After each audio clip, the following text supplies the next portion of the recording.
All right, so for this demo, we are going to be making a living room and dining room and an area for a kitchen, but we won't worry about making all the kitchen stuff. So we're going to start with making a new document, and we want it to be architectural, like always, and okay. So we're going to start by drawing our walls for these 3 rooms. We're going to do living room, dining room, and kitchen, just so I can show you a couple things with rooms and flooring and things like that. So for our walls, I'm going to do the living room first. So we're going to make it 20. I'm going to zoom in here now that I have that first one by 15. And I'm just going to close off this room. So that's 20 by 15.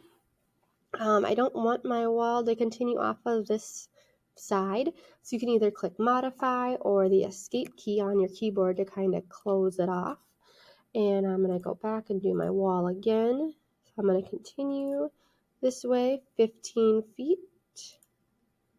And this way is going to be 25. And I'm going to close it all off. And now, so this is our living room. We're going to have our kitchen up here and dining room down in this lower right. So I just need to separate those walls. So I don't want it right in the middle at the midpoint, and if I lock it to that, it might be hard to dimension and move it later. So I'm just going to go just below the midpoint. So there's midpoint going a little bit low and just cropping it in. So for that measurement though, I want it to be 12 feet. So I'm going to grab my modify and I can just click on this wall, and actually with my arrow key, make it maybe 12 feet. Close to it. Close enough for me. So let's add some of these dimensions in here. Architecture, wall, and then we can get our little measure tool. So when you're doing these dimensions, you want to make sure you include all the dimensions that somebody would need to recreate this, but without duplicating measurements. So I'm going to start with doing this living room. So I'm going to go from this top wall to this bottom, and that's 20 feet. So I wouldn't then need to do this to this over here, because that's a duplication. That's not needed. We're going to do this whole long wall. So I'm going to go from the left side to the right side, and that's 30. We do need to know one of these two, but you don't need to do both, because with math, you can do 30 minus one of these to figure out the other without needing to clutter up your drawing. So I'm just going to do this top of the living room one, so that's 15. So somebody would be able to easily figure out that 30 minus 15 is 15 without us needing to clutter it up. So another measurement, so from here to here, 12.3, here to here, 12.9. So another thing with these, it is nice to have your dimensions like line up nicely, so not having them all over the place and jagged. So keeping them nice and aligned. So other measurements that we need. So we technically, this wall tells us those ones, so we don't need to do that. But say maybe I had other rooms up here and I didn't want the dimension there. Another way to do your dimension, so if you have two inside of each other, you always want the smallest on the inside. So go small and then big, so it's not crossing lines and getting confusing.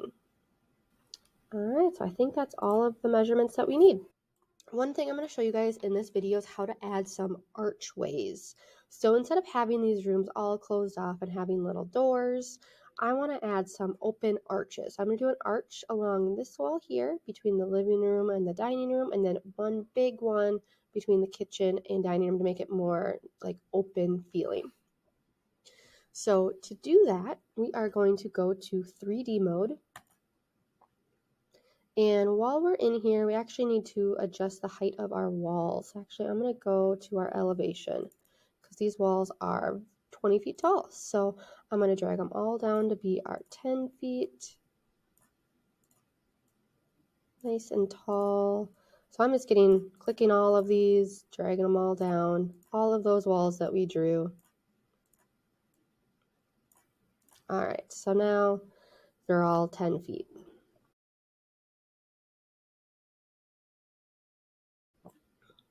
So this wall right in here is where I want one arch. So if I click that wall, I can go up here to Edit Profile. And now I can edit what this wall looks like.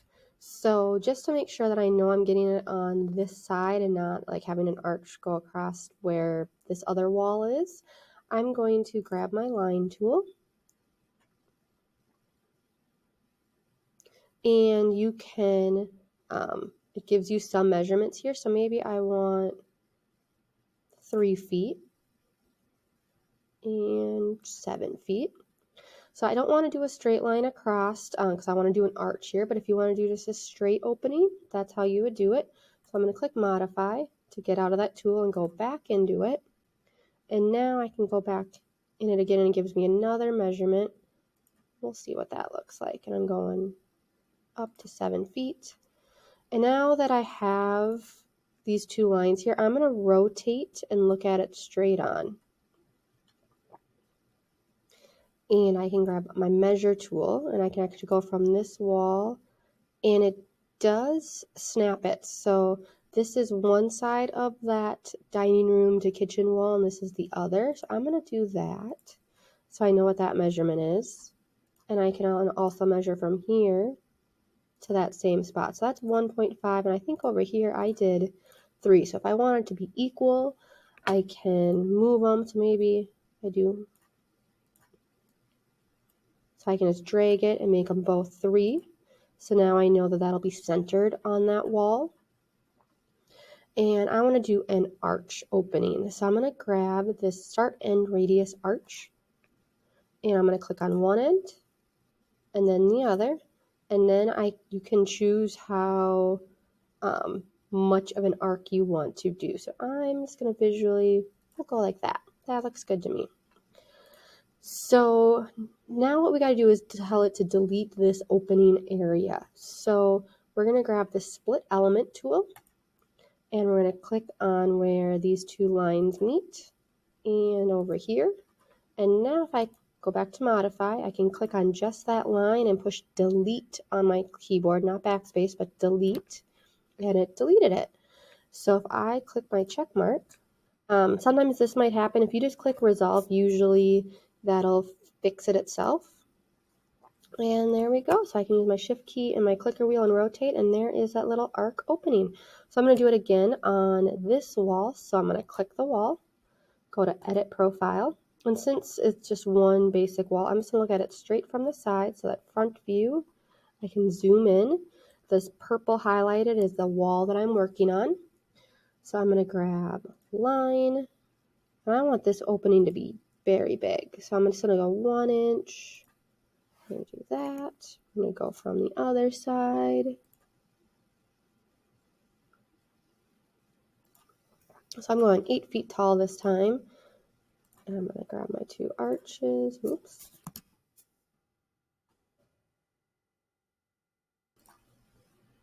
Do a nice curved opening. So once you have it drawn how you want, we need to delete that middle line again. So this split element, I'm going to click right where those lines intersect and intersect.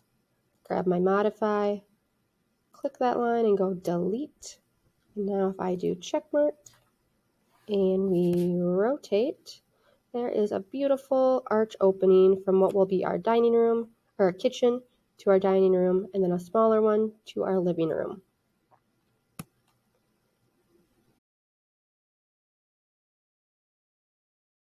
All right, so now that we have our walls set, let's add in our floor.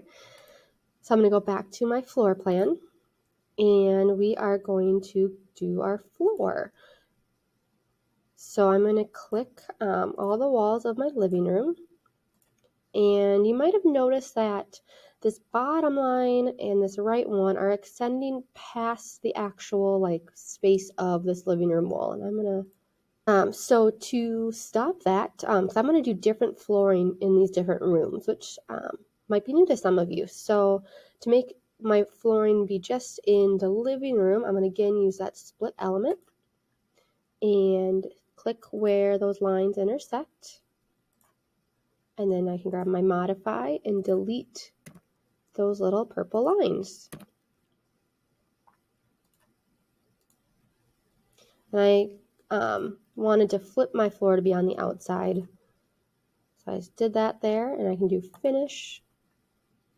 Oh, so it's telling me that these are not closed off. So sometimes if that happens, you can use our boundary line tool to connect those little lines. Oh, and now they're intersected. Clean that up. Let's see here. There we go.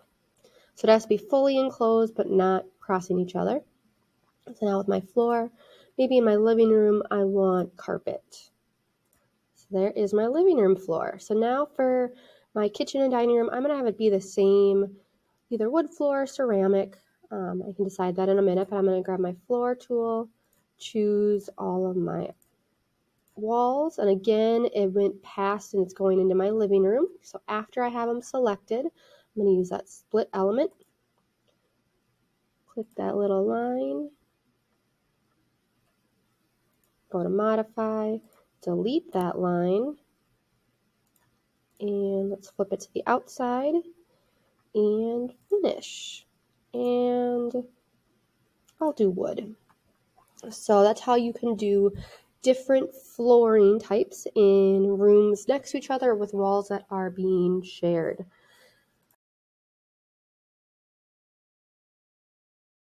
All right, so let's move on to adding some windows in here. So I'm going to go to window, and I'm going to do a new type of window, a bay window.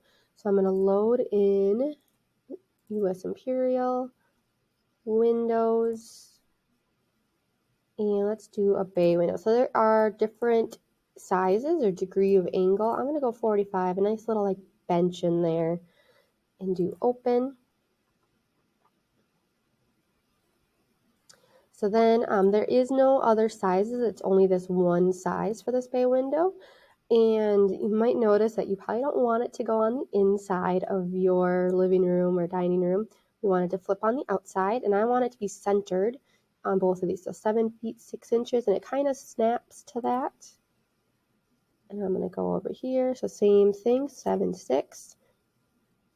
And now we have lovely little bay windows centered there. Maybe for my other windows, we'll do a big one.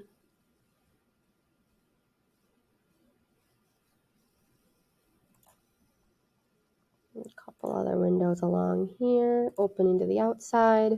So you can choose what windows.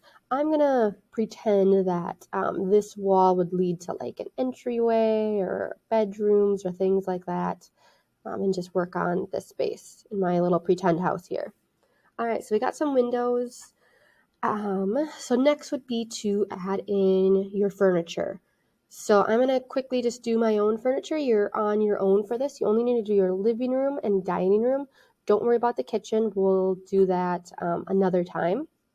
So add in your own furniture, how you want to lay out the living room, the dining room. You might find that you don't want windows where they're at or anything like that, but we'll come back and we'll have furniture in our house.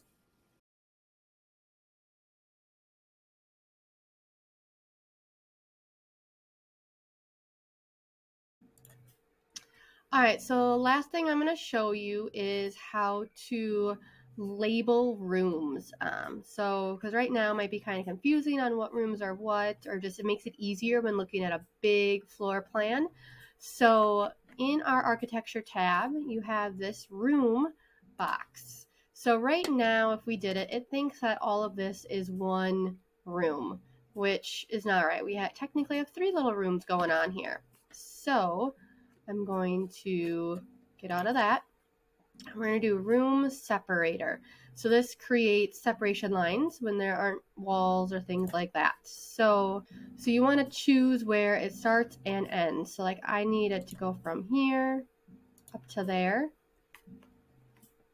Okay, we'll just let that be. And then I also need it to connect through here. And it's saying that it's hitting that wall, but that is okay. All right, let's see if adding those little lines give us our 3 separate rooms. So now you can see like this X doesn't go all the way across. There's that little blue box around it. So we're going to throw this room label in there, this room label there, and that room label. So then I can click modify, and I can double click on these to label them. So I'm going to go kitchen. Oops. Gotta be careful with double clicking. Dining room and living room. So now with these labels, so there's labels there, but it still might be a little hard to read or like see exactly what's going on, especially since like in the dining room, the words are over my furniture. So we are going to add a little color to this. So if you go to annotate, there is this little button that says color fill legend. So it has like 3 colors of lines next to it. So we're going to grab that and click by your building for where you want it to kind of show up. So our things we got to change in here. So we want it to identify rooms. And our color scheme will be by name. So it automatically saw what rooms we had and gave them colors. So now with this, if I don't want this to say dining room, you can move it around too if there's space. You can move it, or I can just delete it, and it keeps this dining room legend there. So same with living room. I'm going to delete it for now. Kitchen, I'm going to leave because there's nothing there yet, and it's like a work in progress. So maybe you don't like these colors, or they're kind of similar and you want them to be a little different. So I'm going to click on it and go edit scheme. And now you can see where we have these different colors. You can also change the fill pattern. So maybe my living room, I want it to be a little brighter. We'll do a pink. And you can play around with the colors, make them how you want. And instead of solid fill, you can also do like diagonal down, and then it's that pink color, diagonal down small. There's all kinds of different patterns in here of what it can look like. So we'll go crosshatch, sure. And so you can see what that looks like. You click apply and okay. And now you can see the living room has this different fill to it. Maybe you like it, maybe you don't, but you can change the colors. And now when somebody quickly looks at this, they know exactly what part is considered the living room, what's considered the kitchen, the dining room. Sometimes when there's halls and more an open floor plan, this makes it a lot more easy to identify.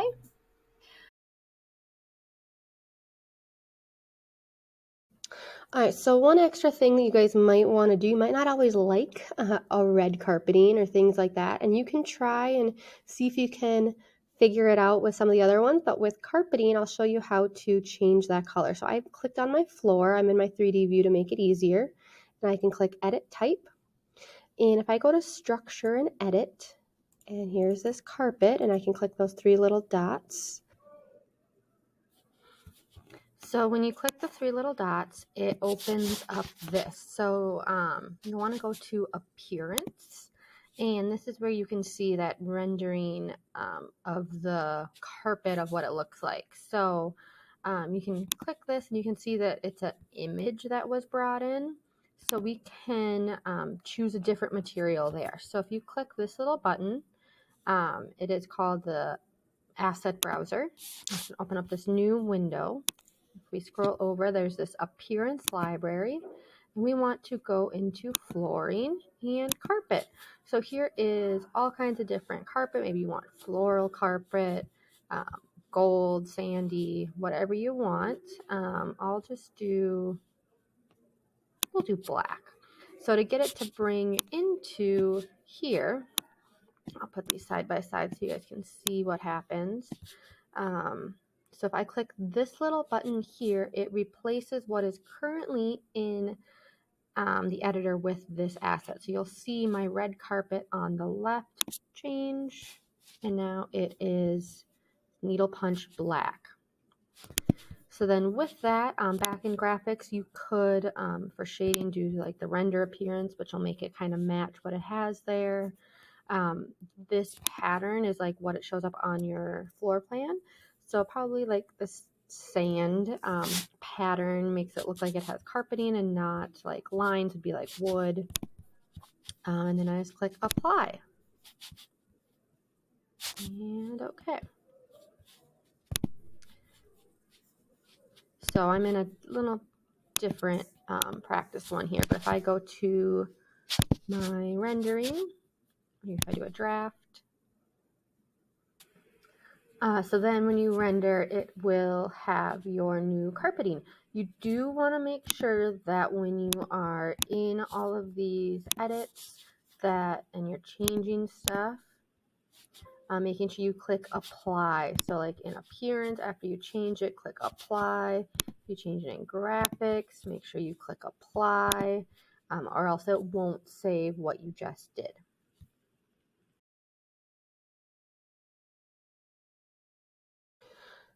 So lastly, before we make all of our sheets to turn in, I'm going to show you how to do a new type of schedule. So we did this with like doors and windows with our shed, but this one will give us the area and perimeter of our rooms, which can be really handy. So if you scroll down in your project browser to schedules, we can do a new schedule. All right, so in here, we are going to go just architecture. So we can just find what we want here, and we're going to go by rooms. So do a room schedule.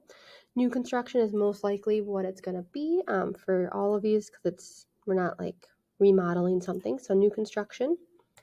And okay, so now here we're going to choose what fields we want to show up. So we're going to do area. So area and move it over. We're going to do name, move it over. Perimeter, move it over. So for this one, that's probably all that we need, but if you are doing a bigger project, like count would be nice for like number of bedrooms, or number, or the level that it's on, things like that can be helpful too, but for what we're doing, these three will be enough. So you also want to put these in order that you want them to appear. So I want my name to be first, so I'm going to click name and move it up. Now I'm going to click OK. In here is our little room schedule. So it tells us our kitchen with our area and perimeter, dining, and living room. Perfect. So we're going to go down to our sheets and create a new sheet. And I'm going to load in my title block. That is size B. Okay. So we're going to do our floor plan. Oh, and that is huge. So I need to move in those cameras. All right, let's try that again. Level 1. There we go. So I'm going to call this our floor plan. Owner is me. Project name, we'll call this our living area.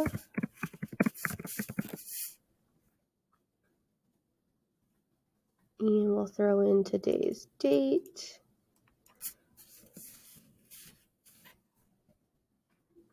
All right, so there is our first sheet that we're going to do. And actually, let's see if we can fit our schedule over here just to save space. There we go. So that's kind of handy because then it shows us right there the size of everything. And you can adjust these a little bit and make it bigger. All right, so your first sheet is going to have the floor plan and our room schedule. Let's do one more sheet. Oops, not schedule. Sheet with our B. And we'll do our 3D view. Come on. I'm going to go at it that way, I think.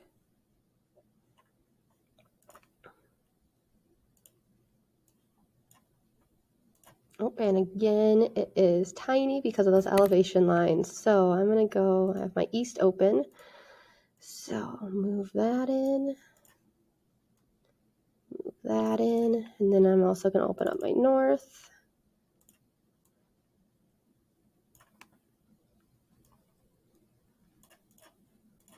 All right, so let's try that again. Perfect, there's a good little 3D view of them. It shows my arches, my bay windows, and we can also do that rendering.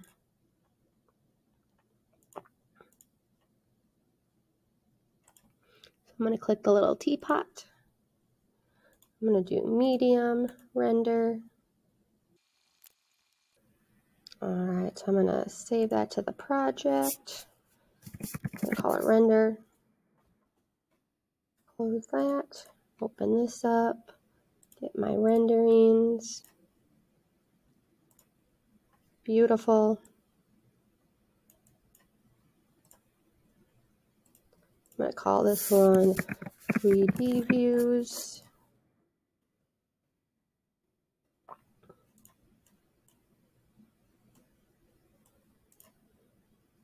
And then these two sheets are what you are going to turn in on Schoology. So you'll print them, you'll save it as a PDF, choose both sheets, combine into one file, save it, make sure you know where it's going, and then upload that to Schoology.